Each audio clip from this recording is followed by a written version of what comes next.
नमस्कार, स्वागत आप सबका। जैसा कि आप सभी को पता है कि हमारा अध्याय है आंकड़े और उनका निरूपण, और आज हमारा रहेगा पार्ट नंबर 2। तो इस पार्ट नंबर 2 में हम क्या क्या पढ़ेंगे? एक तो हम जानेंगे संचयी बारंबारता सारणी किस तरीके से बनाते हैं, क्यों उपयोग होता है और किस तरीके से हम आसानी के साथ में सवालों का जवाब दे सकते हैं संचयी बारंबारता सारणी की मदद से। और इसके साथ साथ आंकड़ों का जब आलेखी निरूपण की अगर बात हो तो दंड चार्ट या दंड आलेख कैसे बनाया जाता है वो भी बात करेंगे। तो चलिए शुरू करते हैं। सबसे पहले संचयी बारंबारता के बारे में पढ़ेंगे, लेकिन अगर मान लीजिए कि आपके सामने इस तरीके की एक सारणी दी गई है, इस सारणी में अगर आप देखोगे तो एक पहली साइड में आपको क्या दिया गया है, भार दिया गया है, और वो भी आपका क्या है, किग्रा के अंदर भार दिया गया है। यहाँ पे विद्यार्थियों की संख्या दी गई है। विद्यार्थियों की कुल संख्या की अगर मैं बात करूंगा तो कितनी है, 50 है। अब यहाँ पे क्या है कि 30 से 35 वाले वर्ग में इस भार किग्रा में आपके कितने विद्यार्थी हैं, 10 है। इसका मतलब क्या है कि 30 और 30 से ज्यादा लेकिन 35 से कम कितने में आएंगे, आपके 10 में आएंगे। 10 विद्यार्थी होंगे। 35 से ज्यादा, 40 से कम 7 होंगे। इस तरीके से सारी की सारी है।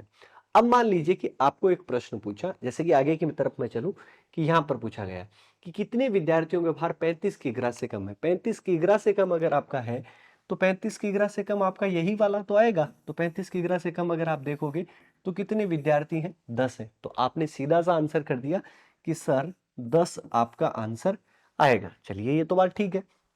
अब अगर दूसरे प्रश्न की अगर मैं बात करूं, यहां पे दिया गया है कितने विद्यार्थियों का भार 50 किग्रा से कम है। अब 50 किग्रा से कम है तो आप सीधा देख के नहीं बता सकते। अब आप 50 किग्रा से कम अगर बात करेंगे तो यहां तक होगा 50 किग्रा से कम। लेकिन ये 50 किग्रा से कम में 4 ही आपका क्या है कि 45 से ज्यादा या 50 से कम है। अब ये वाला भी तो 40 से 45 वाला वर्ग भी तो आपका 50 से कम आएगा। 35 से 40 वाला भी आएगा, 30 से 35 वाला भी आएगा। तो अगर मुझे 50 किग्रा से कम अगर मुझे चाहिए तो मुझे क्या करना पड़ेगा बच्चों, मुझे जोड़ करना पड़ेगा। अब जोड़ किस किस का करना पड़ेगा, क्योंकि 30 से 35 भी आएगा तो ये आपका कितना हो गया, 10 हो गया। प्लस अगर मैं करूं यहाँ पे 35 से 40 भी 50 से कम होगा, 7 हो जाएगा। 40 से 45 वाला भी आपका किस में हो जाएगा, 15 हो जाएगा। और प्लस का आपका कितना हो गया, 4। 10 7 17 15 32 और 4 आपके मिलकर कुल मिलाकर कितने बने, 36।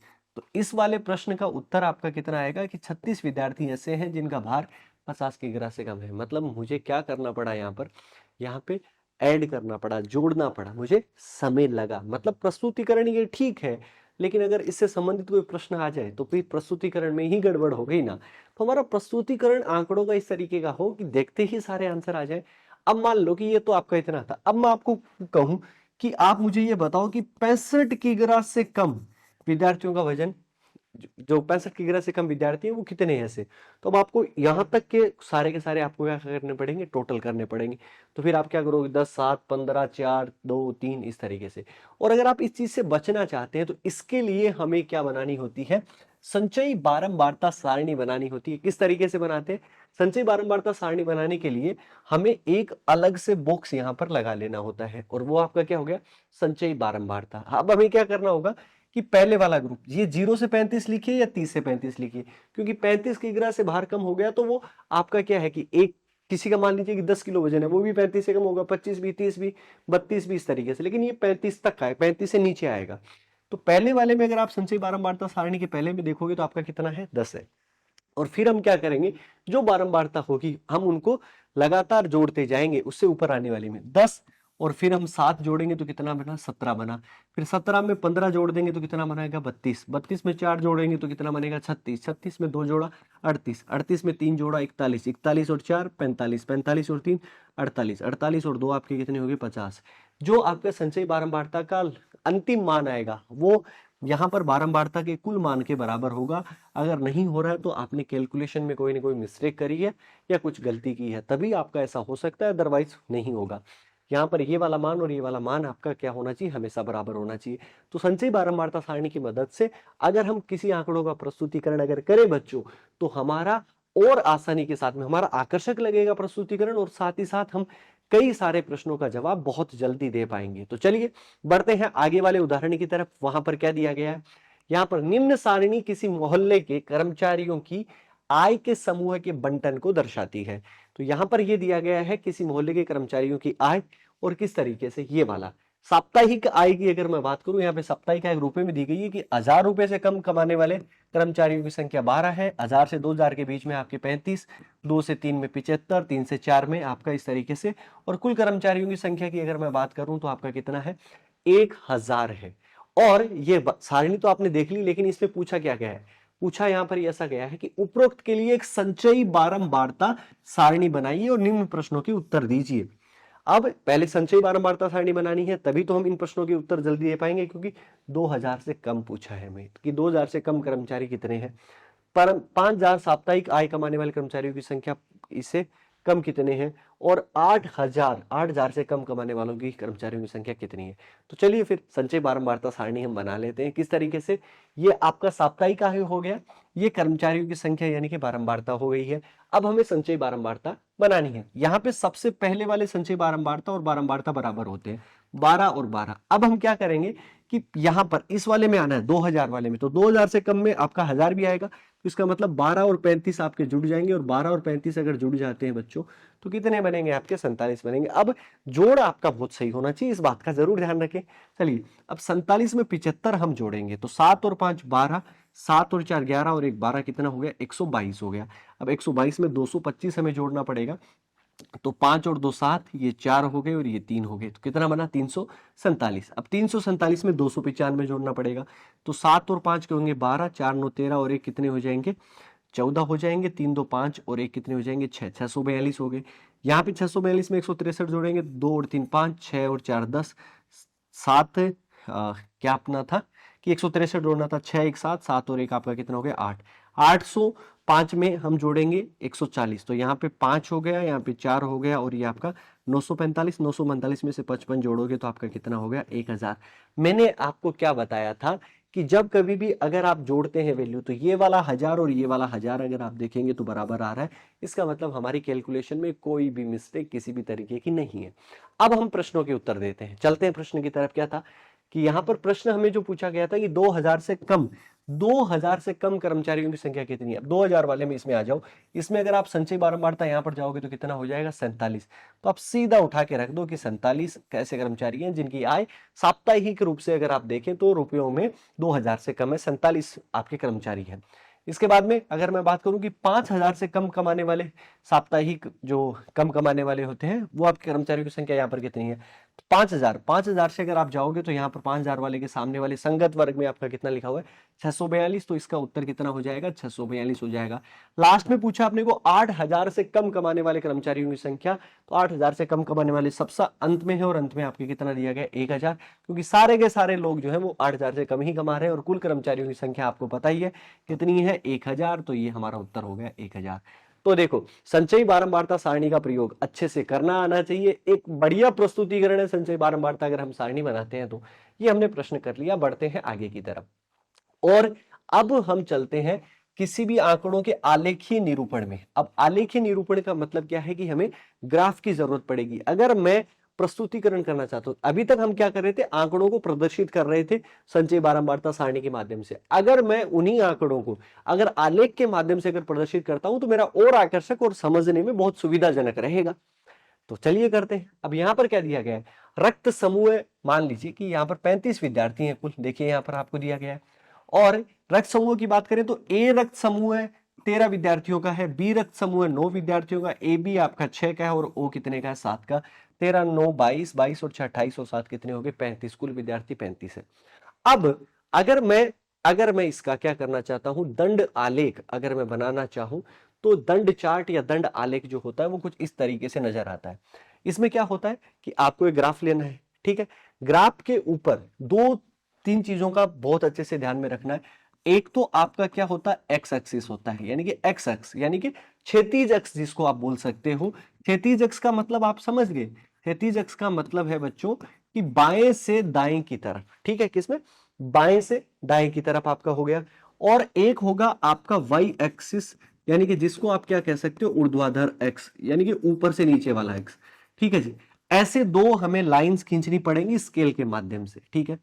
अब यहां पर रक्त समूह हमने लगा दिए। अब रक्त समूह कौन कौन से थे, अगर आप पीछे जाएंगे तो आपको पता लग जाएगा, ए है, बी है, ए बी है और ओ है, ठीक है।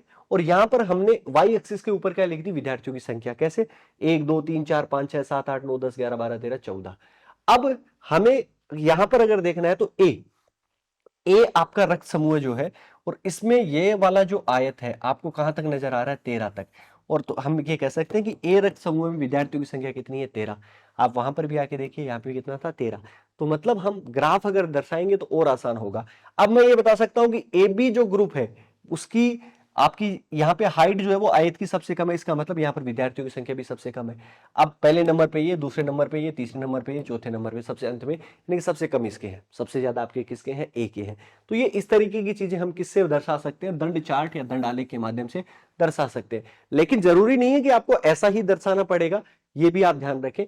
इस तरीके से भी आप दर्शा सकते हैं, जिसमें आपका क्या है कि एक्स एक्सिस पे आपका क्या लिया गया, विद्यार्थियों की संख्या ली गई है। लेकिन ये सामान्यतः तौर पे आपका काम नहीं आता है और इसका प्रयोग नहीं करते हैं। तो अगर मैं प्रायोरिटी की अगर मैं बात करूं तो इसी वाले पार्ट को, इसी वाले दंड आलेख को माना जाता है। यहां पर वो भी आपका ऐसा ही है, बस इसको उल्टा किया गया।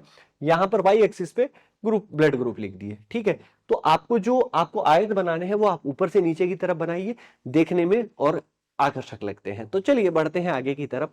यहां पर उदाहरण को हम देखते हैं। यहां पे क्या दिया गया, नीचे एक दंड आलेख दिया गया है, दंड आलेख दिया गया है जो शैक्षिक वर्षों 2001 से 2005-6 में कक्षा 9 के विद्यार्थियों की संख्या को निरूपित करता है। इस दंड आलेख को पढ़िए और आगे नीचे दिए गए प्रश्नों के उत्तर दीजिए, ठीक है। दंड आलेख हमें दिया गया कौन सा, ये वाला।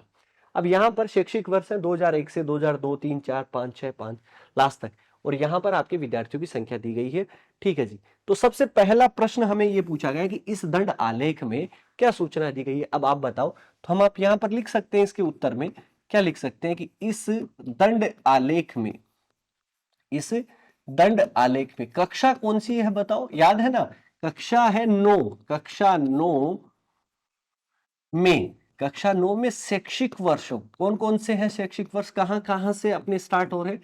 अगर आप देखोगे तो 2001-2 से लेकर आपका 2005-6 तक के विद्यार्थियों की संख्या को दर्शाता है, ये विद्यार्थियों की संख्या को दर्शाता है। अगर आप इतना लिख देंगे तो ये लीजिए जी, आपका उत्तर हो जाएगा आसानी के साथ में। बस इतना सा काम करना था, इसके अलावा और कुछ नहीं था इस वाले प्रश्न में। चलिए बढ़ते हैं आगे की तरफ। यहां पर दूसरे वाले प्रश्न में क्या कहा गया है, किस वर्ष में कक्षा में विद्यार्थियों की संख्या 250, किस वर्ष में, तो 250 पे अपने को जाना है। तो ये देखो, ये तो आपका 150 है, ये आपका 200 है। अगर आप यहां पर जाएंगे इस वाले में, तो ये वाली लाइन अगर आप मिला के यहां पर देख रहे हो तो कहां पर जा रही है, 250 पर है, और यही तो हमें पूछा है। और अगर आप इसके शैक्षिक वर्ष की अगर आप बात करोगे तो कितना है, 2003-4 है। तो हम क्या कह सकते हैं कि 2003-4 वाले शैक्षिक वर्ष में विद्यार्थियों की संख्या कितनी थी, 250 थी। ये लीजिए आपका उत्तर हो गया। तो कितना आसान हुआ, दंड आलेख अगर बन गया तो उत्तर हमारे आसान आ रहे हैं, हमें कोई ज्यादा मेहनत की जरूरत नहीं पड़ रही। आगे बढ़ते हैं, तीसरा सवाल कर लेते हैं इसका। बताइए कि ये दिया गया कथन सत्य है कि असत्य है। यहां पर क्या है कि 2002-3 में विद्यार्थियों की संख्या 2001 की संख्या की दुगुनी थी। ये सही है कि गलत, देखते हैं। 2002-3, सबसे पहले इस वाले शैक्षिक वर्ष की अगर मैं बात करूं 2002-3 की, तो यहां पर आप मुझे ये बताओ बच्चों कि 2002-3 में कितनी है विद्यार्थियों की संख्या, 2002-3 ये है। अगर आप यहां पे जाओगे तो कितनी है, 200 है। यहां पर विद्यार्थियों की संख्या कितनी है, 200। 2001-2 की संख्या की दुगुनी थी। अब 2001-2 की अगर आप बात करोगे तो विद्यार्थियों की संख्या आपकी कितनी है, यहाँ पर 150। तो क्या 150 का 2 गुना है क्या, नहीं है। इसका मतलब दिया गया कथन आपका क्या है, ये असत्य है, हम कह सकते हैं। और ये हमने किसके मदद से बताया, दंड आलेख की मदद से, दंड चार्ट की मदद से हमने ये बता दिया। तो सवाल बहुत आसान है, सवाल चीजें बहुत ही आसानी के साथ में हमारी हो सकती है। चलिए आगे की तरफ बढ़ते हैं। 24.5 नंबर, नीचे दिए गए दंड आलेख, वापिस किसकी बात हुई है, दंड आलेख की बात हुई है। प्रश्न को करना है, बहुत आसान हो जाएगा। किसी शहर में 6 भाषाओं में समाचार पत्रों को पढ़ने वाले व्यक्तियों की संख्या को निरूपित किया गया है। 6 समाचार पत्रों को, 6 भाषाओं में समाचार पत्रों को पढ़ने वाले लोगों की संख्या है। वो संख्या सारी की सारी 100 में, इसे पढ़ना है और प्रश्नों के उत्तर देने हैं। चलिए, तो यहां पर ये आपका दंड आलेख है। सबसे पहले अपने को क्या पूछा गया है, हिंदी, अंग्रेजी और पंजाबी में पढ़े जाने वाले समाचार पत्रों की कुल संख्या ज्ञात कीजिए। तो सबसे पहले अगर मैं बात करूं कि हिंदी, तो हिंदी किस किस का निकालना है, हिंदी को जोड़ना है, प्लस हमें जोड़ना है अंग्रेजी को, और इसके साथ साथ हमें जोड़ना है पंजाबी को। इन तीनों लोगों को, इन तीनों समाचार पत्रों को पढ़ने वाले लोगों की संख्या को यहाँ पर कुल संख्या हमें ज्ञात करनी है, यानी कि ऐड करना है। सबसे पहले हिंदी की बात करते हैं। हिंदी में अगर आप जाओगे तो सबसे ऊपर ही ऊपर है, तो आपका कितना होगा, 800 हुआ। तो इसका उत्तर कितना हो जाएगा बच्चों, 800 हो जाएगा। अंग्रेजी की बात करते हैं। अंग्रेजी में अगर आप जाओगे तो यहाँ पर वैल्यू कितनी है, 700 है, तो ये लीजिए आपकी 700 हो गई। यहाँ पर बात करें पंजाबी की, तो पंजाबी की अगर आप देखोगे तो कितना है, 400 है। इसका मतलब इसमें कितना हो जाएगा, 400। तीनों को अगर आप योग करोगे तो 800, 700, 1500 और 400 कितनी हो जाएंगे, 1900। तो पहले वाले प्रश्न का उत्तर कितना आ गया, 1900 आ गया। था आसान, कोई दिक्कत थी क्या, नहीं थी, आसानी के साथ में हमने कर दिया। बढ़ते हैं आगे की तरफ। नया प्रश्न है आपके सामने, ज्ञात कीजिए। क्या ज्ञात करना है कि उर्दू, मराठी और तमिल भाषाओं में समाचार पत्रों को पढ़ने वालों की कुल संख्या से हिंदी के समाचार पत्र पढ़ने वाली हिंदी के जो समाचार पत्र पढ़ने वालों की संख्या वो कितनी अधिक है। सबसे पहले हमें इनकी कुल संख्या, उर्दू, मराठी और किसकी, तमिल की। चलिए, तो उर्दू प्लस मराठी प्लस तमिल, इनकी करते हैं। उर्दू प्लस मराठी प्लस आपका कितना है, तमिल है। तो इन तीनों को हम ऐड करते हैं। उर्दू की अगर आप बात करोगे तो उर्दू यहाँ पर है, और उर्दू की यहाँ पर देखेंगे तो 200 आपकी वैल्यू आ रही है, यानी कि 200 लोग समाचार पत्र उर्दू भाषा में पढ़ते हैं। इसके बाद में मराठी, और मराठी की अगर आप बात करोगे तो ये वाली वैल्यू कितने के बराबर आ रही है, 300 के बराबर आ रही है। बात करें तमिल की, और तमिल की अगर आप बात करोगे तो सबसे कम है आपकी, यानी कि कितनी है, 100 है। तो 200, 300, 500 प्लस आपका 100 कितना हो जाएगा, 600। अगर आप बात करें हिंदी की, अगर आप बात करोगे तो यहाँ पे हिंदी में कितने लोग हैं, 800 है।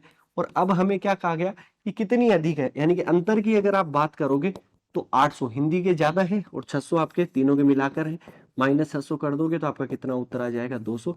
तो 200 संख्या अधिक है जो कि हिंदी भाषा में ज्यादा पढ़ते, बजाय कि उर्दू प्लस मराठी प्लस तमिल को मिलाकर। ठीक है जी, क्लियर आपका, कोई दिक्कत नहीं है। आगे आ जाओ। किस भाषा में समाचार पत्र पढ़ने वालों की संख्या न्यूनतम है, सबसे कम, सबसे छोटी बिल्डिंग आपकी किसकी नजर आ रही है बच्चों, बताओ। आप देख के कह सकते हो तमिल, तो हमारा उत्तर क्या हो जाएगा कि तमिल भाषा में समाचार पत्र पढ़ने वाले लोगों की संख्या न्यूनतम है। उत्तर आपका क्लियर, कोई दिक्कत नहीं। बढ़ते हैं आगे की तरफ। विभिन्न भाषाओं में समाचार पत्र पढ़ने वालों की संख्या को बढ़ते हुए क्रम में लगाना है। बढ़ते हुए क्रम में सबसे पहले सबसे छोटा अगर आप देखोगे तो आपका क्या है, तमिल है। तो हमने सबसे पहले क्या लिखा, तमिल लिखा। अब तमिल से बड़ा, यानी कि तमिल से बड़ी बिल्डिंग किसकी है भैया, तमिल से जस्ट बड़ी बिल्डिंग आपकी किसकी है, उर्दू की है। तो हम क्या लिख देंगे, उर्दू लिख देंगे। ये लीजिए, उर्दू के बाद में अगर आप बात करोगे तो किसकी है, मराठी की है, तो मराठी लिख दिया। इसके बाद में आगे की तरफ चलें तो यहाँ पर क्या आ जाएगा, पंजाबी आ जाएगा। पंजाबी के बाद में अगर आप बात करोगे तो किसका है, अंग्रेजी का है। और सबसे ज्यादा किसकी है वैल्यू, हिंदी की है। 6 भाषाएं थी, 6 भाषाओं का हमने नाम लिख दिया और हमारा क्या हो गया, प्रश्न हो गया। कोई दिक्कत हमें आई नहीं, आसानी के साथ में हमने इस चीजों को उड़ा दिया। बढ़ते हैं आगे की तरफ। यहाँ पर क्या दिया गया, उदाहरण 24.6, यानी कि आंकड़े किसी बैंक द्वारा वर्ष 2000 से लेकर 2004 तक के ऋण वर्षों की धनराशि अपने को दी गई है। ये वाली धनराशि है। उपरोक्त सूचना को निरूपित करने के लिए एक दंड आलेख की रचना कीजिए। दंड आलेख हमें बनाना है, तो हम बनाएंगे, हम ग्राफ लेंगे और सारी चीजें मैं आपको समझाऊंगा यहाँ पर। लेकिन बहुत आराम के साथ में चीजें देखनी है, ऐसे नहीं समझ आएगा बच्चों। 2001 में कितने हैं, 2001 में, 2 में, 3 में, 4 में, सब। चलिए, अब अगर मुझे क्या बनाना है, दंड आलेख अगर मुझे बनाना है तो मैं सीधी लाइनें खींच रहा हूं बच्चों, क्योंकि अगर मैं यहां से बोर्ड की मदद लूंगा तो चीजें थोड़ा टाइम लगेगा और मैं नहीं चाहता कि बहुत ज्यादा इसमें आपका समय खर्च हो। तो यहां पर हम क्या कर लेते हैं, एक एक्स एक्सिस पे एक लाइन खींच लेते हैं। ठीक है जी, तो ये एक्स एक्सिस की लाइन हो गई। ठीक है, ये आप ऐसा मानिएगा कि लगभग आपकी सीधी है। इसी तरीके से चलो एक बार तो मैं इसको सीधा ही बना लेता हूं, कैसे भी करके। अपने को थोड़ा सा लगेगा टाइम, बट चलो कोई बात नहीं है। लगभग लगभग अपने को ये 19-20 रह जाए तो थोड़ा सा इसको आप मैनेज जरूर कर लेना कि हाँ ये ठीक है। ये आपकी एक्स एक्सिस की लाइन हो गई। ठीक है, अब बात करें वाई एक्सिस की लाइन की, तो एक लाइन हम क्या ले लेते हैं, ऊपर से ऐसे लाइन ले लेते हैं और ये लीजिए आपकी लाइन हो चुकी है वाई एक्सिस की। ये आपका 0 का पॉइंट है। अब एक चीज और मैं आपको बताना चाहूंगा कि यहां पर नीचे की साइड हम सबसे कम वाली वैल्यू लेंगे, मतलब जो कम हो आपकी, वर्ष लेंगे। अब वर्ष में भी अगर मैं बात करूं तो स्टार्ट कहां से है, 2000 से है। ठीक है जी, तो यहाँ पे ये 2000 है। ये आपका कितना लिया हमने, 2001 लिया। ये आपका यहाँ पर 2002 हो गया, यहाँ पे 2003 हो गया और लास्ट में आपका कितना है, 2004 है। शायद 2004 से ज्यादा नहीं है। इसके बाद में अगर आप देखोगे तो 60 तक की वैल्यू है, 25 है, 30 है, आंकड़ों में अंतर आपका 5-5 का भी आ रहा है, तो हम 5-5 का ले लेते हैं, कोई दिक्कत नहीं है। लेकिन 5-5 का अगर आप लोगे बच्चों तो यहाँ पे 0, 5, 10, 15, 20, 25, 30, 35, 40 तक ही पहुंच पाएंगे। हमारे पास में ग्राफ इतना बड़ा नहीं है, तो हम 10-10 की वैल्यू में ले लेते हैं कि यहाँ पर आपका ये वाला पॉइंट आपका कितने का है, 10 का है, ये आपका कितने का, 20 का, ये आपका 30 का, ये आपका 40 का, 50 है, यहाँ पर 60 है, यहाँ पे 70 है, ऊपर जाएंगे तो 80 है। अगर मान लीजिए हमारे बीच में वैल्यू आ गई तो हम इन दोनों के बीच में लगभग बीच में मान लेंगे, और ठीक है ना, क्योंकि हमें बीच में पता ही लग जाता है, ये लाइनें आपकी होती हैं पूरी, तो इस वजह से अपने को आ जाएगा समझ में। सबसे पहले अगर मैं बात करूं कि 2000 की हम बात करते हैं, तो यहाँ पे ये वाली जो संख्या ली है ये आपकी क्या है, यहाँ पर ऋण है आपका, ये तो मैं यहाँ पर लिख ही दूं कि ये इस तरीके से अपने को लिखना होता है, और ये आपका क्या है, ऋण है। 2000 वाले वर्ष के अंदर ऋण की अगर बात करें तो वो आपका कितना है, 25 करोड़ है। अब 25 करोड़ पे हमें जाना है और एक आयत बनाना है, ध्यान रखिएगा, क्योंकि हमने दंड आलेख में क्या देखे थे, आयत देखे थे, बिल्डिंगें देखी थी ना, तो 2001 में हमें क्या बनाना है, आयत बनाना है। तो चलिए यहाँ पे 2001 में अगर मैं आयत बनाना चाहूं, लेकिन ऋण अपने को 25 करना है, तो यहाँ पे इस तरीके से लाइन में ऊपर लेके जाऊंगा, तो 20 तक तो आपकी यहाँ पर हो गई है, और ऊपर अगर लेके जाऊंगा तो ये लीजिए आपका कितना हो गया, 25 हो गया, और ये लीजिए आपका ये वाली बिल्डिंग जो बनेगी ये निकल के जो आएगी अपने पास में, ये हम देख के बता देंगे कि 2000 वाले वर्ष में अगर आप बात करें किसकी, ऋण राशि की करोड़ रुपए में, तो वो आपकी कितनी है, 25 करोड़ है। अब इसके बाद में आते हैं हम 2001 में, 2001 में कितना है, 30 है, तो 2001 में अगर 30 है तो सीधा 30 तक, यानी कि यहाँ तक अपने को लेके चलना है। तो यहाँ पे ऊपर जाएंगे तो यहाँ पे कहाँ तक आ रहा है आपका, 30 तक आ रहा है, तो ये लीजिए आपका 30 तक, तो ये आपका क्या बना, 2001 में ऋण राशि आपकी 30 करोड़ है। इसके बाद में 2002 के अंदर बात करेंगे तो 40 है, फिर 55 है, और फिर 60 है, ठीक है।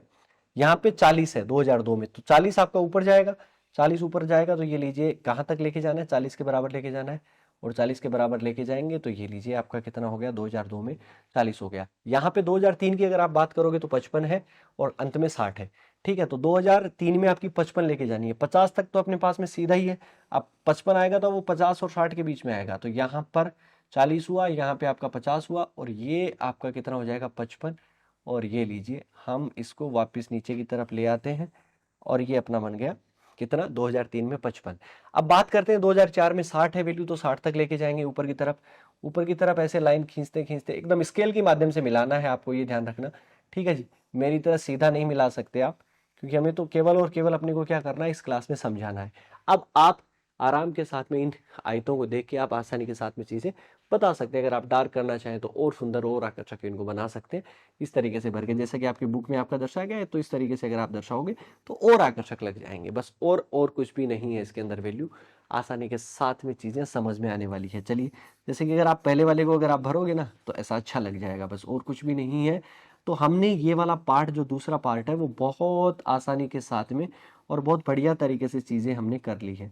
उम्मीद है कि मैंने जो आपको चीज़ें समझाई हैं वो बहुत एक्यूरेट है, बहुत क्लियर है, और आसानी के साथ में आपको समझ आने वाली है। फिर मुलाकात होगी आपसे अगले भाग में, ख्याल रखिए, सुरक्षित रहिए और जुड़े रहिए। धन्यवाद।